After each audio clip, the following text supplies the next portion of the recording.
Le Taycan, c'est la pire voiture qui ait jamais existé. Et pourtant, faut que je vous raconte une anecdote de ouf à Rétromobile aussi. Extraordinaire. J'aurais dû commencer par ça parce que tous ne vont pas l'écouter cette anecdote parce que genre, je le répète, je me répète souvent, mais je pense que c'est le pire choix. 1000 €. Au final, bon, ils comprennent que Alan il est au téléphone et qu'il n'est pas du tout là pour en gérer. 10 minutes avant, ma M3 était en train de cramer dans le parking. Partout où on va, il faut qu'il se passe un truc. Je sais pas si c'est propre à nous. Salut à tous les amis, j'espère que vous allez bien. Putain, l'hiver, il est long. Je vous jure, il est long l'hiver. Je me lève, il fait nuit. Je rentre chez moi, il fait nuit. La journée, il pleut, il fait sombre. Les bagnoles, elles sont dégueulasses. J'ai une merde de pigeon au-dessus de moi. C'est dur là. Je crois que c'est une des premières années où je trouve que l'hiver est aussi long. Tu vois ce que je veux dire? Et en plus, en hiver, là, j'ai jamais de batterie sur ma bagnole. Ça aussi, chaque jour, c'est une petite dose de stress minime, hein, tu vois. Mais tu vois là, 21 km d'autonomie.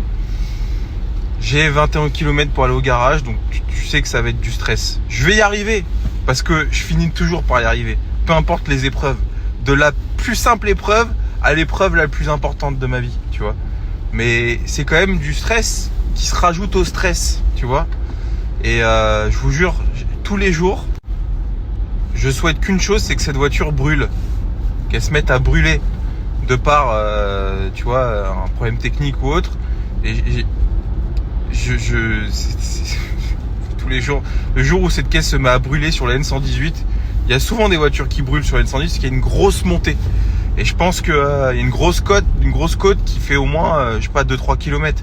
Et donc je pense que tu as des voitures qui surchauffent, etc. Et souvent à la fin de la butée, il y a pas mal de caisses qui brûlent. J'en ai vu, franchement, cette route je la prends quotidiennement depuis 3-4 ans, j'ai dû en voir une petite dizaine.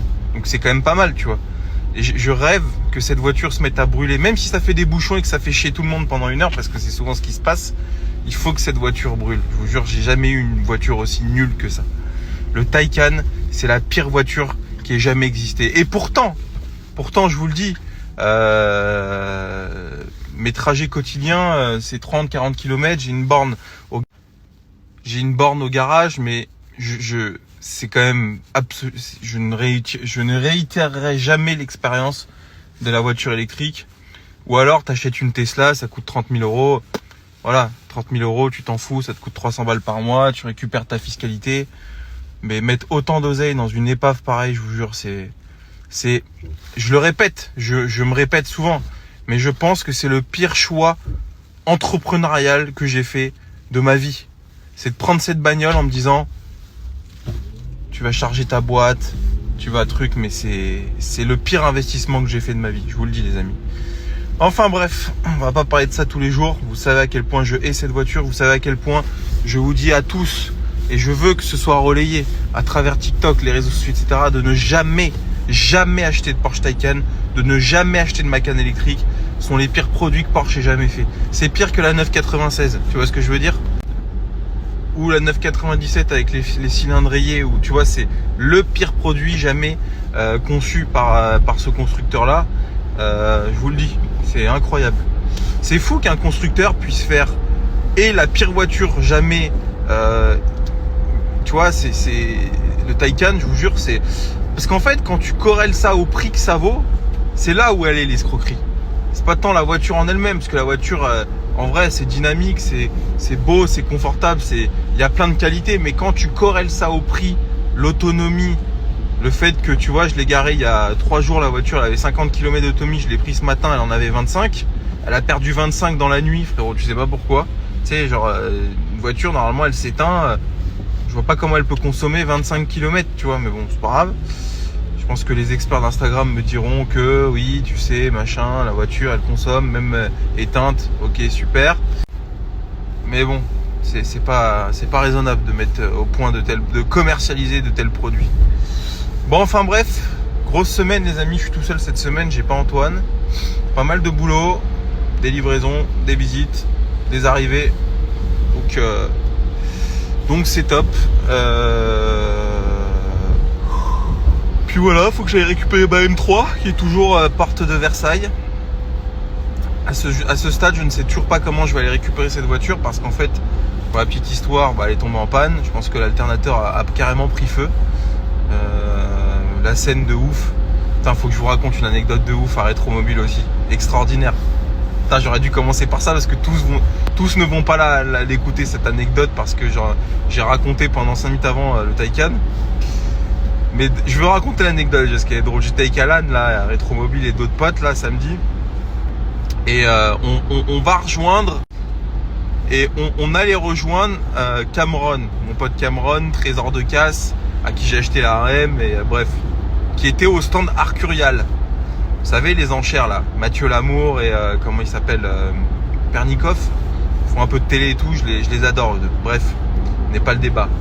Et donc c'était en plein pendant une vente aux enchères, donc c'est public, tu vas, tu peux lever la main, acheter, etc. Je pense qu'il faut s'inscrire pour enchérir, mais bon bref.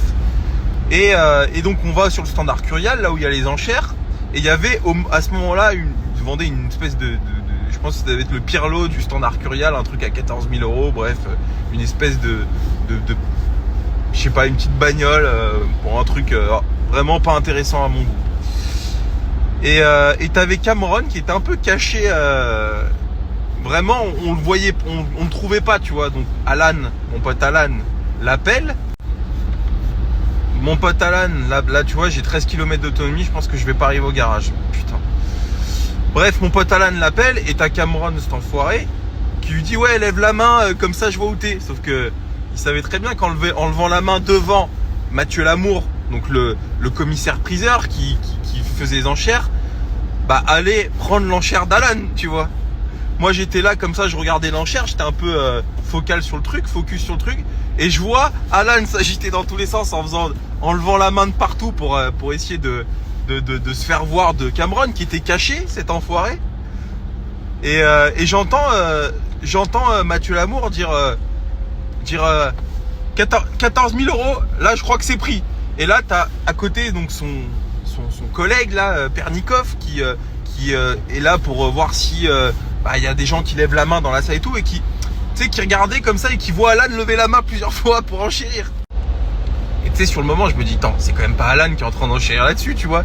Il y a tout le monde qui se met à se retourner contre Alan, et t'as Mathieu Lamour qui fait, attention monsieur, attention, arrêtez de lever la main comme ça. Mais devant tout le monde, il devait y avoir, je sais pas moi, 300 personnes. Incroyable, j'étais mort de rire. Et t'as Alan qui à ce moment-là capte que c'est lui qui enchérit sur cette espèce de barquette là à 14 000 €. Au final, ils comprennent que Alan il était au téléphone et qu'il n'était pas du tout là pour enchérir. Mais l'histoire, l'anecdote sur le moment, elle était incroyable. Au final, après, on retrouve Cameron. Et voilà, la petite histoire, c'est qu'Alan a failli acheter un truc à 14 000 € chez Arcurial. Quelle rigolade, putain, quelle rigolade. Enfin voilà quoi, tout ça, partout où on va, il faut qu'il se passe un truc. Je sais pas si c'est propre à nous ou s'il se passe toujours un truc dans la vie, peu importe qui, mais faut savoir que 10 minutes avant, ma M3 était en train de cramer dans le parking.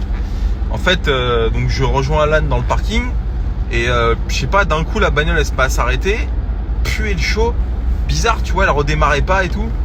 Puis en fait, la fumée commence à partir du capot, j'ai eu peur, j'ai pris un extincteur que j'ai pas utilisé. Et voilà quoi, donc faut que j'aille récupérer la voiture qui est depuis samedi dans le garage, dans le parking. Je sais pas comment aller la récupérer parce que j'ai ma dépanneuse qui rentrera pas au moins 3, donc je vais louer un plateau je pense.